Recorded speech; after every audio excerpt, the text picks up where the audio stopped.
Hi guys toll kit मामले में गिरफ्तारी दिशा रवि पर भारतीय दंड संहिता के अंतर्गत राजद्रोह, समाज में समुदाय के बीच नफरत फैलाने और आपराधिक षड्यंत्र रचने के मामले दर्ज किए गए हैं।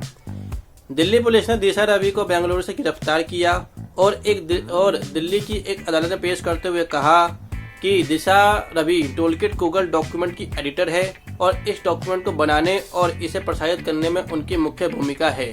साथ ही पुलिस ने अपने बयान में कहा है कि इस सिलसिले में उन्होंने खालिस्तान समर्थक पोएटिक जस्टिस फाउंडेशन के साथ मिलकर भारतीय राज्य की प्रति नफरत फैलाने का काम किया है और उन्होंने ही ग्रेटा थनबर्ग के साथ मिलकर टूलकिट शेयर किया था। दिल्ली पुलिस के साइबर सेल्स ने ज्वाइंट पुलिस कमिश्नर प्रेमनाथ ने सोमवार को संवाददाता सम्मेलन में दावा किया कि निकिता शांतनु और दिशा ने टूलकिट डॉक्यूमेंट बनाया है, जिसका मकसद भारत की छवि को खराब करना था। दिशा रवि को बेंगलुरु से गिरफ्तार करने के बाद दिल्ली पुलिस ने टूलकिट मामले में निकिता और शांतनु के खिलाफ गैर जमानती वारंट जारी किया है। समाचार एजेंसी NNI ने मंगलवार को दिल्ली पुलिस कमिश्नर का एक बयान ट्वीट किया है, जिसमें कहा गया है कि दिशा की गिरफ्तारी में कानून का पूरी तरह से पालन किया गया है। भारत का कानून 22 साल या 50 साल की उम्र का भेद नहीं करता है। जाहिर है दिल्ली पुलिस कमिश्नर के बयान को पूरे मामले में दिल्ली पुलिस की ओर से स्पष्टीकरण के तौर पर देखा जा रहा है।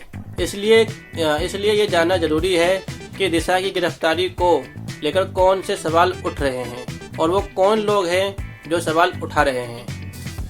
कांग्रेस के नेता राहुल गांधी और विपक्ष के दूसरे नेताओं के अलावा पूर्व जज से लेकर कानून पढ़ने वाले और कानून पढ़ाने वाले तक सवाल उठा रहे हैं। जब तक हिंसा को भड़काने के लिए किसी ने कोई काम ना किया हो, भारत में देशद्रोह का कानून अंग्रेज लेकर आए थे। जब भारत उनके अधीन था, तब भी ब्रिटेन में देशद्रोह का कानून बहुत ही कड़ा नहीं था, लेकिन भारत में उसके लिए आजीवन कारावास की सजा थी। भारत में एक धारणा थी कि आज़ादी के बाद इस तरह का कानून हटाया जाएगा, लेकिन इंदिरा गांधी ने इमरजेंसी के समय में इस कानून को नहीं हटाया, बल्कि इसे अपराध बना दिया, जिसका मतलब यह हुआ कि देशद्रोह के अपराध में बिना वारंट के भी गिरफ्तारी की जा सकती है। लोकतंत्र में हर नागरिक का हक है कि वो सरकार की नीतियों के खिलाफ बोल सकता है। लोकतंत्र की खूबसूरती मतभेद में ही है और अगर दूसरे मतभेद ही ना हो तो लोकतंत्र का कोई मतलब नहीं है। सब एक आवाज में बोले तो लोकतंत्र नहीं है। अलग अलग आवाजों में सुनना लोकतंत्र का एक महत्वपूर्ण पहलू है। लोगों की आवाज दबाने के लिए पिछले 2-4 सालों में देशद्रोह के कानून को बहुत ही दुरुपयोग किया जा रहा है।